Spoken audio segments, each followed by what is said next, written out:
ANH meyakini jika JK akan memiliki strategi dan manuver politik yang tak terduga dalam upaya menggolkan pencalonan Anies Baswedan sebagai capres. Bagi ANH, nantinya JK akan melakukan lobby khusus ke sejumlah pihak untuk memuluskan hal tersebut, termasuk dalam hal ini membentuk tim khusus yang memiliki tugas dan tanggung jawab dalam memuluskan jalan Anies Baswedan, baik sebagai capres sampai akhirnya terpilih sebagai presiden pungkasnya. Dan kalau kita bicara mengenai King dan Queen Maker, JK termasuk orang yang harus diperhitungkan sebagai King Maker. Selain Surya Paloh, kemudian SBY, Megawati Soekarno Putri, dan tentu saja Jokowi. Mungkin juga Luhut Binsar Panjaitan.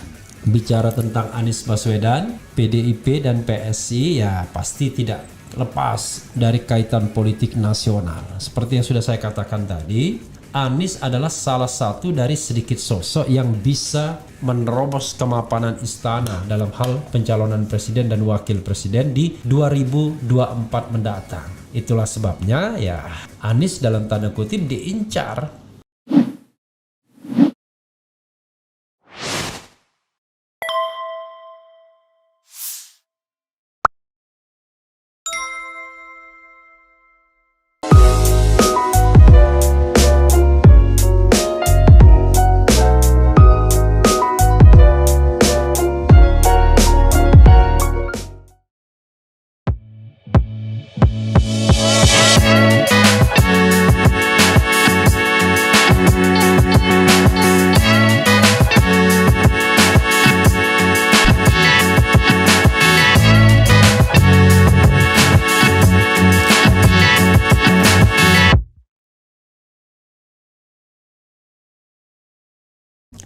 Assalamualaikum warahmatullahi wabarakatuh. Sobat RH sekalian, jumpa lagi kita di channel yang keren ini. Keren cadas ya. 2024 ganti presiden. Pasti ganti presiden. Konstitusi atur 2 kali masa jabatan pemimpin negeri. Tak boleh diperpanjang lagi. Itu lagu 2024, lagu ganti presiden ya, nggak ada 2024-nya. Sobat era sekalian, ini ada hal yang menarik ya, yang terkait dengan JK Yusuf Kalla dan Anies Baswedan. Apa itu? Nah, coba kita baca ya. Yaitu menanti kejutan pasukan khusus JK menangkan Anies Baswedan ya. Ini kalau penggemar Anies, wah pengen apa sih pasukan khususnya, siapa sih? Tapi yang jelas JK ya diperkirakan dia kingmaker. Ada pasukan khusus JK untuk menangkan Anies. Ini sudah ada thumbnailnya ya. Sobat era sekalian, coba kita bacakan ya. Oke, menanti kejutan sebagaimana dilansir oleh Republik Merdeka ya online. Republik Merdeka merespons dinamika pertarungan pemilihan presiden Pilpres. Menarik, ditunggu kejutan dari pasukan khusus mantan Wapres Yusuf Kalla untuk bergerak memenangkan Anies Baswedan. Demikian dikatakan pakar kebijakan publik Ahmad Nur Hidayat Selasa. Menurut Nur Hidayat, JK diyakini banyak pihak akan berjuang mati-matian untuk memenangkan Anies Baswedan untuk menjadi capres dan presiden RI 2024 mendatang. Kata Ahmad Nur Hidayat, kecenderungan itu bisa dibaca ketika beberapa hari yang lalu JK bertemu SBY dan Surya Paloh dalam sebuah kesempatan. Dalam pengamatan Nur Hidayat, JK memang selama ini dikenal sangat dekat dengan Anies Baswedan, bahkan jauh sebelum Anies Baswedan menduduki posisi Gubernur DKI Jakarta. Apalagi ketika Anies Baswedan maju di pemilihan Gubernur DKI Jakarta, di mana JK secara gamblang menyatakan bahwa dialah orang yang menghubungi langsung Pak Prabowo dan Ketua PKS kala itu untuk mendukung Anies Baswedan bertarung pada Pilgub DKI Jakarta, terang Nur Hidayat. Pria yang karib disapa ANH ini menambahkan, dengan mulai turunnya JK pada isu pencapresan ini membuat dinamika politik yang terjadi pada 2024 nanti semakin seru. Karena JK sebagai politisi kawakan yang memiliki track record politik yang patut diperhitungkan. JK ini 2 kali menjadi wakil presiden di Dua presiden yang berbeda, ini adalah prestasi yang tak bisa dianggap enteng, jelas ANH. ANH meyakini jika JK akan memiliki strategi dan manuver politik yang tak terduga dalam upaya menggolkan pencalonan Anies Baswedan sebagai capres. Bagi ANH, nantinya JK akan melakukan lobby khusus ke sejumlah pihak untuk memuluskan hal tersebut. Termasuk dalam hal ini membentuk tim khusus yang memiliki tugas dan tanggung jawab dalam memuluskan jalan Anies Baswedan, baik sebagai capres sampai akhirnya terpilih sebagai presiden pungkasnya. Luar biasa ya. Ya, sahabat era sekalian, itu tadi ya soal pasukan dari JK untuk Anies Baswedan. Nah, perlu sobat era sekalian pahami dan ketahui ya, memang seorang Anies Baswedan itu ya, sobat era sekalian, sangat dekat dengan JK. Nah, ini sudah menjadi rahasia umum. Jadi kalau nggak tahu akan kelewatan namanya. Dan bisa dibilang hubungannya adalah dengan katakanlah bukan menantunya. Jadi Aksa Mahmud itu adalah kalau tidak salah dia ipar ya, ipar JK atau apa hubungannya. Dan kita tahu Aksa Mahmud punya anak namanya Erwin Aksa ya. Jadi sahabat era sekalian, itu barangkali akan juga berpengaruh ya. Dan kita tahu bahwa hubungan yang dekat dengan JK ini ya chemistry-nya dapat lah. Saya pernah punya pengalaman misalnya dibandingkan ke Prabowo, Anies justru jauh lebih dekat dengan JK yang bisa ngomong sama JK. Even kalau kendati pun Prabowo yang katakanlah mendukung Anies secara formal dalam Pilkada DKI 2016-2017 karena Prabowo dan PKS yang kemudian membuat Anies bisa terpilih sebagai gubernur DKI. Tapi jangan lupa kingmaker-nya adalah JK ya, Yusuf Kala, dan di Yusuf Kala itu juga ikut ada juga Aksa Mahmud, ada juga Erwin Aksa dan lain sebagainya. Jadi itu hal yang barangkali kita harus lihat. Dan kalau kita bicara mengenai king dan queen maker, JK termasuk orang yang harus diperhitungkan sebagai king maker. Selain Surya Paloh, kemudian SBY, Megawati Soekarno Putri, dan tentu saja Jokowi. Mungkin juga Luhut Binsar Panjaitan. Dan diperkirakan ya seperti yang pernah dibahas bahwa JK sebagai kingmaker itu bisa dia menggandeng PKS, kemudian ke SBY Demokrat, dan kemudian ke Nasdem Surya Paloh. Surya Paloh masih bermain di dua kaki ya, antara Anies dan Ganjar, antara kubu istana dan kubu di luar istana. Tapi jangan lupa bahwa Surya Paloh paling tidak secara psikologis, secara personal jauh lebih dekat dibandingkan dengan katakanlah Ganjar Pranowo. Maka kalau skenario umum ini terjadi ya, ini ada kemarin saya pernah bahas itu ada kingmaker JK, SBY dan Surya Paloh ya. Maka sesungguhnya sobat era sekalian, langkah Anies untuk dicapreskan yang menurut orang-orang akan sulit, bahkan ada yang berani bertaruh alpat, akan jauh semakin mudah ya. Jadi dengan kingmaker SBY, JK, Surya Paloh, poros Nasdem, Demokrat, PKS bisa terbentuk. Dan ini sebenarnya adalah sebuah prediksi yang umum-umum saja, karena ini adalah kekuatan luar istana plus Nasdem. Tapi Nasdem yang akan menjadi leading sektornya, katakanlah dalam konteks ini, kalau mereka sepakat ya tidak ada lain, pasangannya adalah pasangan Anies AHY kalau unsur SBY masuk di sana. Tapi kalau misalnya tidak ada unsur SBY-nya, misalnya katakanlah Nasdem menggandeng salah satu partai lain, misalnya PKB, apakah menjadi Anies Mohaimin? We don't know exactly ya. Tetapi yang jelas sobat era sekalian, hal yang harus kita pahami adalah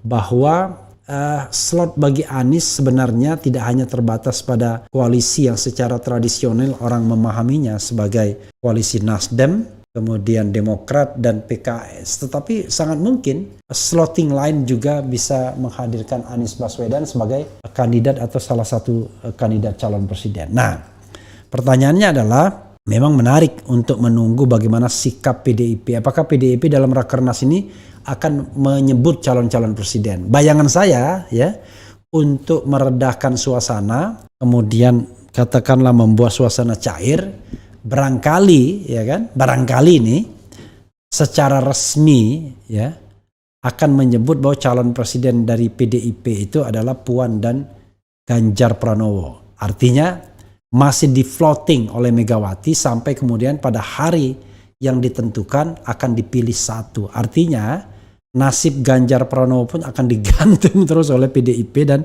memungkinkan dia bingung. Kenapa? Dipinang partai lain, diminati partai lain atau kelompok lain, tetapi di PDIP digantung. Posisinya begitu. Padahal KIB barangkali sudah memberikan karpet merah untuk pasangan Ganjar dan Erik. Karena orang mencurigai KIB hanyalah koalisi yang dibentuk atau kingmakernya adalah Presiden Jokowi. Dan Nasdem sangat mungkin masuk koalisi tersebut kalau dia mau meninggalkan kubu oposisi. Tapi kalau dia mau masuk di kubu oposisi maka dia akan bergandeng tangan dengan PKS dan Demokrat. Tapi once again, sekali lagi, kalau kita bicara mengenai hal-hal yang fundamental dalam demokrasi, harusnya presidensial threshold itu 0. Jadi agar calon-calon ini tidak diombang-ambingkan dan bisa menentukan jauh-jauh hari akan mencalonkan diri atau tidak. Kalau sekarang kan seolah-olah ini urusannya Megawati di PDIP, urusannya Surya Paloh, urusannya SBY, urusannya siapa lagi, Erlangga Hartarto dan lain sebagainya. Harusnya ini urusan kita semua. Sekali lagi saya marah dengan Mahkamah Konstitusi dalam tanda kutip marahnya ketika tidak menerima legal standing orang-orang yang kompeten untuk mengajukan ini. Ya. Warga Muara Karang bisa diterima legal standingnya yang mempermasalahkan jabatan ketua dan wakil ketua Mahkamah Konstitusi, tapi ini warga negara Indonesia yang punya relevansinya dengan Pilpres kok malah nggak diterima. Bahkan Partai Umat yang jelas-jelas akan dirugikan kalau mereka lolos dalam Pilpres atau dalam pemilu 2024 ini juga tidak diterima legal standingnya, gitu ya, saudara sekalian. Oke, saudara sekalian, itu saja ya. Mudah-mudahan kita bisa bahas lebih lanjut dan jangan lupa ke Refli Harun Podcast, interview dengan Sang Alang menarik ya, sambil dia menyanyikan lagu 2024 gantian. Wassalamualaikum warahmatullahi wabarakatuh. Cia.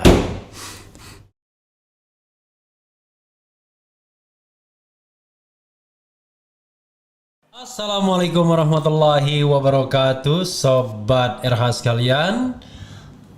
Jumpa lagi kita di channel yang keren ini, Keren Cadas.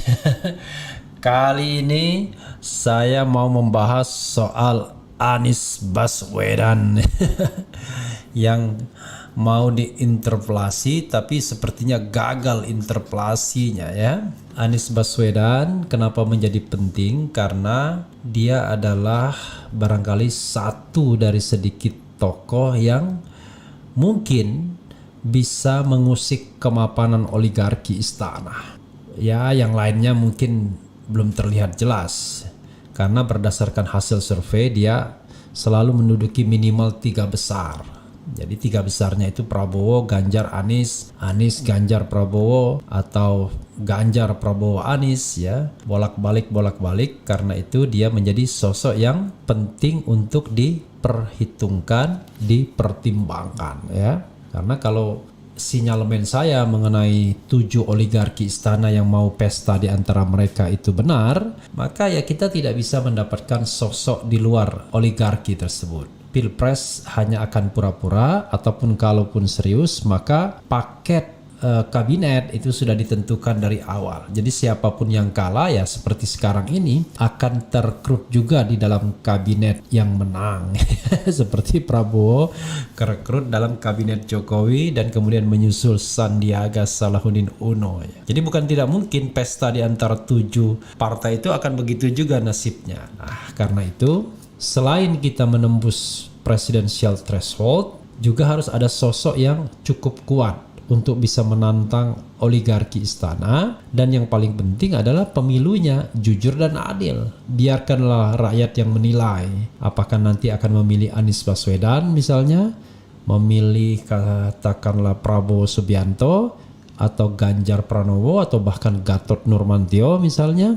Itu ditentukan dari pilihan rakyat yang genuine, bukan karena disetir oleh oligarki kekuasaan dengan mengajukan calon yang ya di luar perkiraan misalnya. Kalau misalnya pesta hanya di antara 7 partai istana misalnya ya, maka yang terjadi adalah calon itu hanya diambilkan dari 7 parpol tersebut, dan bisa jadi bukan orang-orang yang dalam imajinasi publik dianggap pantas menjadi calon presiden dan wakil presiden. Ini kalau skenarionya tidak jadi 3 periode atau tidak ada perpanjangan masa jabatan. Konon katanya Presiden Jokowi sudah menolak, tapi nanti kita lihat ya, karena Said Didu pernah mengkritik, biasanya kalau yang dikatakan A, fakta bisa sebaliknya. Tapi ya kita lihat ya.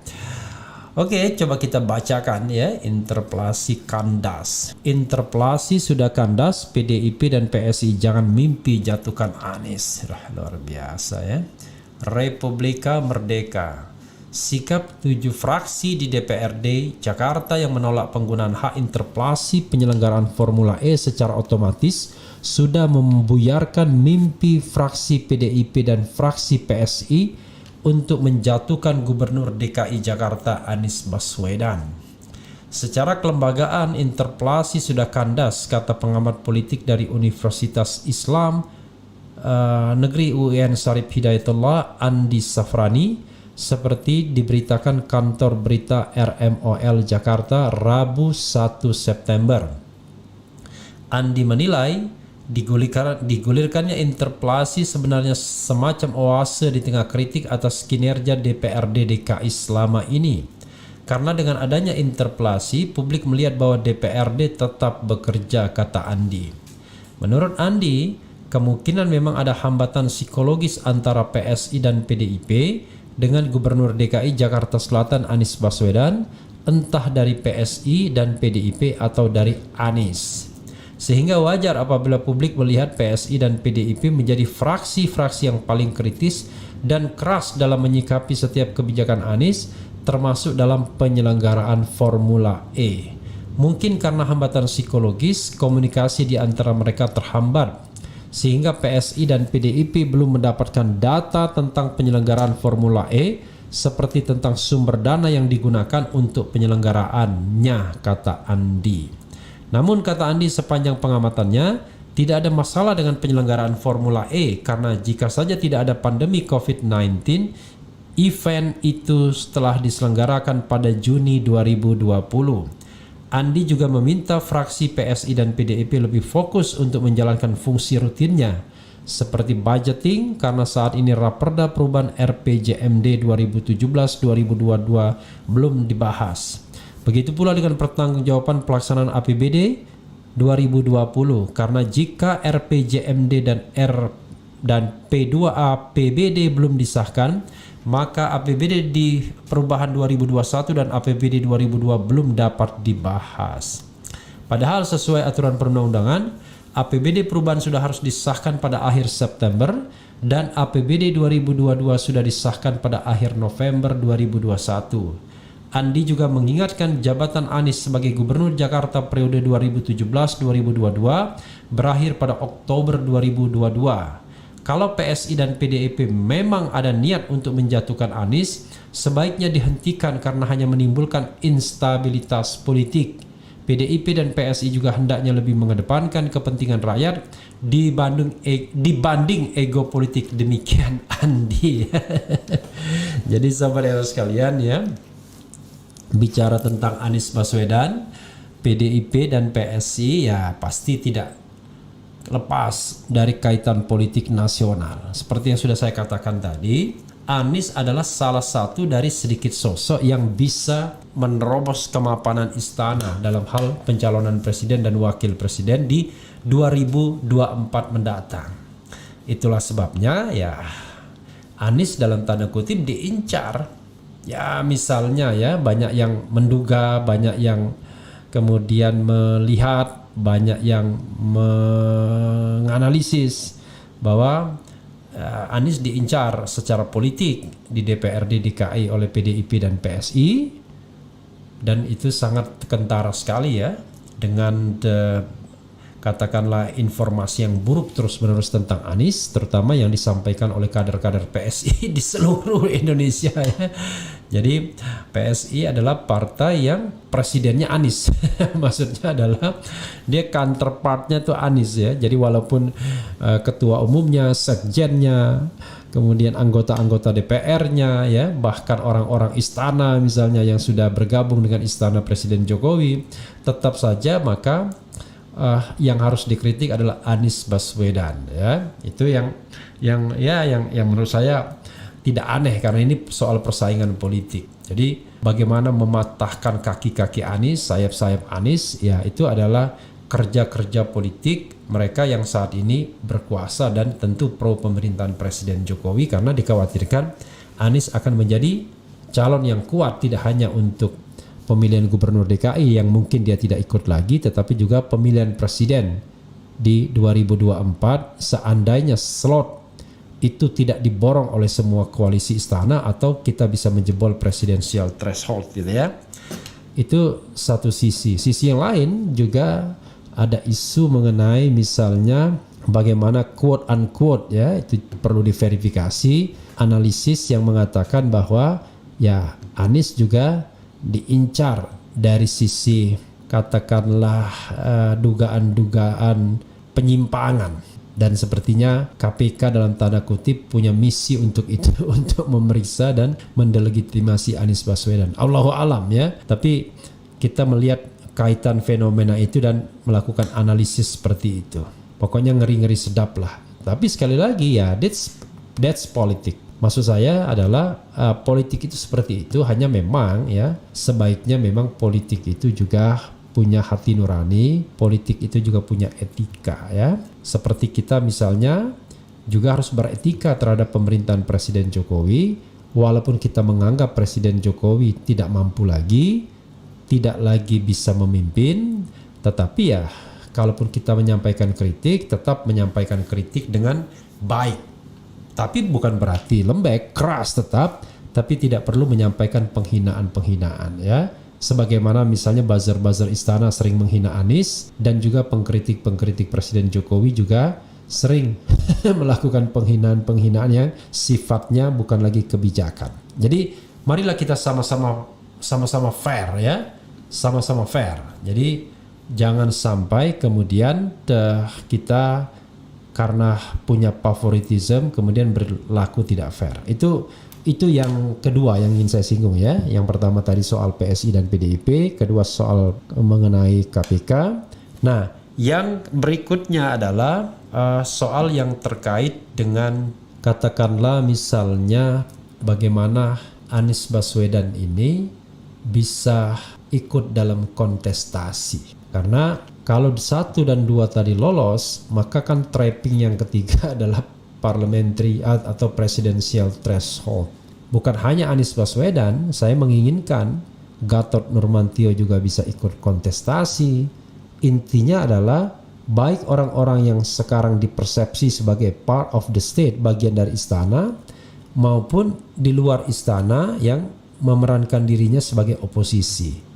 Itu juga diberikan kesempatan, atau katakanlah paling tidak demokrasi kita memberikan kesempatan kepada orang-orang yang memang mau dan mampu berkompetisi.